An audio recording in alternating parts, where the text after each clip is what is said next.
Botad SOG police પેટ્રોલિંગમાં હતી ત્યારે મળેલી બાતમીને પગલે તાજપર ગામે ડિગ્રી વગરના ડોક્ટરને ઝડપી લેવામાં આવ્યો હતો।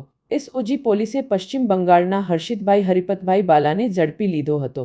તાજપર ગામે પ્રાથમિક શાળાની બાજુના ભાડાના મકાનમાં ક્લિનિક ચલાવતો હતો।